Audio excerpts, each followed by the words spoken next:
तारिक रहमान के बांग्लादेश लौटने से यूनुस सरकार की मुश्किलें कैसे बढ़ने वाली हैं, ये आइए अब आपको बता देते हैं। मोहम्मद यूनुस, तारिक रहमान की जो पूरी डिटेल्स हैं वो अब आपके सामने है। मोहम्मद यूनुस को जमात का समर्थन है। तारिक रहमान बीएनपी के कार्यकारी अध्यक्ष खुद हैं।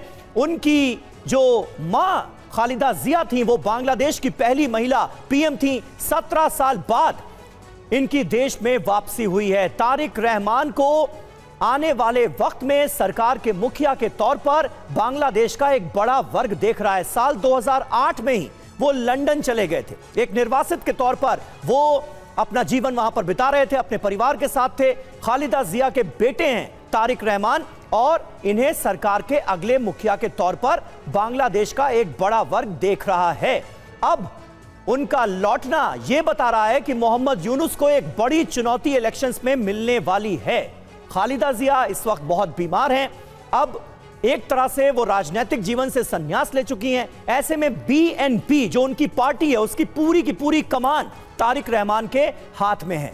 फरवरी में बांग्लादेश में आम चुनाव होने जा रहे हैं और तारिक रहमान को एक बड़े दावेदार के तौर पर देखा जा रहा है इन चुनावों में। और इससे मोहम्मद यूनुस और उनके साथी काफी ज्यादा परेशान हैं, चिंतित हैं, क्योंकि चुनाव लड़ने की घोषणा कर चुके हैं तारिक रहमान। बड़ी बात यह है कि जान पर खतरे के बावजूद वो अपने वतन वापस लौट रहे हैं। यूनुस की सत्ता को मजबूती से चुनौती देने की उनकी तैयारी है। आवामी लीग पर बांग्लादेश में बैन लगा हुआ है। बीएनपी चुनाव जीतने की बड़ी दावेदार ऐसे में मानी जा रही है। और ये देखिए तस्वीरें प्रगति सामने आ गई हैं। उनका विमान इस वक्त बांग्लादेश में उतर चुका है, ये जानकारी मिल रही है। और हमने जैसा कि आपको बताया ढाका की सड़कों पर बड़ी तैयारी की गई है। स्वागत में 2.5 लाख समर्थक पहले से ही वहां पर मौजूद हैं। प्रगति, बिल्कुल 2008 में उन्हें बीएनपी का अध्यक्ष बनाया गया और ये तस्वीरें सबसे पहले TV9 भारतवर्ष पर आपको दिखा रहे हैं। इस विमान का इंतजार भी हो रहा था और ट्रैकिंग भी की जा रही थी, ना सिर्फ बीएनपी समर्थकों की तरफ से बल्कि बांग्लादेश की जनता की ओर से भी। और अब जब वो पहुंच रहे हैं बांग्लादेश तो क्या समीकरण बनते हुए नजर आएंगे, क्योंकि फरवरी में होने हैं आम चुनाव। 17 साल बाद लौटे हैं तारिक और अब क्या हालात बनेंगे, क्योंकि लगातार हिंसा भड़क रही है बांग्लादेश में और चुनाव को रोकने की साजिश हो रही है। इस तरह के तमाम दावे और आरोप लग रहे हैं यूनुस सरकार पर।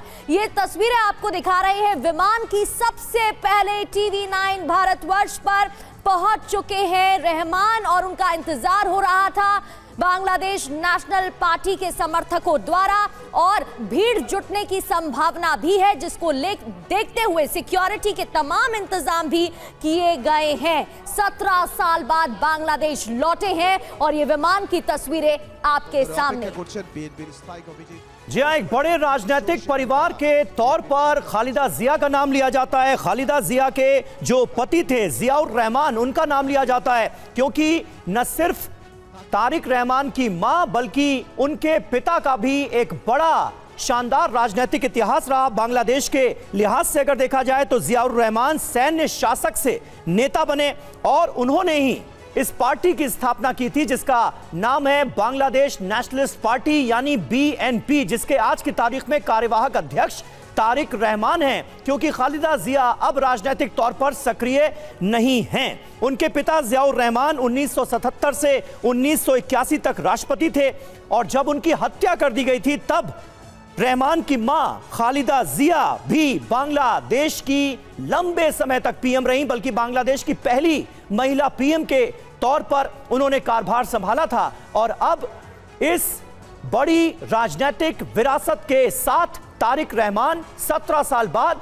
लंदन से वापस लौटे हैं और उन्हें आने वाले वक्त में सरकार के मुखिया के तौर पर एक बड़ा वर्ग बांग्लादेश का देख रहा है। यानी मोहम्मद यूनुस के लिए तारिक रहमान एक बड़ी चुनौती हैं। शोएब चौधरी हमारे साथ इस वक्त मौजूद हैं, बांग्लादेश से वो हमारे साथ मौजूद हैं, बांग्लादेशी पत्रकार हैं, ढाका से हमारे साथ कनेक्ट हो चुके हैं। और हमारे साथ स्टूडियो में 2 खास मेहमान भी मौजूद हैं। गिरीश कुमार गर्ग जी हमारे साथ मौजूद हैं, रिटायर्ड रियर एडमिरल, और वीके दत्ता सर हमारे साथ मौजूद हैं डिफेंस एक्सपर्ट के तौर पर। लेकिन सबसे पहले शोएब साहब मैं आपके पास आऊंगा, क्योंकि फरवरी में चुनाव होने हैं। 17 साल बाद तारिक रहमान का वतन वापस लौटना, यह क्या बता रहा है और मोहम्मद यूनुस के लिए वो कितनी बड़ी चुनौती है इस वक्त? बहुत बहुत धन्यवाद आप सबको नमस्कार और क्रिसमस की ग्रीटिंग। देखिए, यूनुस ने पूरी कोशिश की कि तारिक रहमान वापस ना आए, और यूनुस के साथ साथ जमात इस्लामी भी कोशिश की। अच्छा, क्योंकि पिछले साल की तख्ता पलट के बाद जो बांग्लादेश में एक पॉलिटिकल वैक्यूम था कि शेख हसीना जी और अवामी लीग नहीं बांग्लादेश में, और तारिक रहमान भी नहीं थे, और ये वैक्यूम को काम लगा के जमात इस्लामी ऐसे एक हालत पे आ गया था जैसे कि लगता था कि जमात इस्लामी बांग्लादेश की पार्टी इन पावर।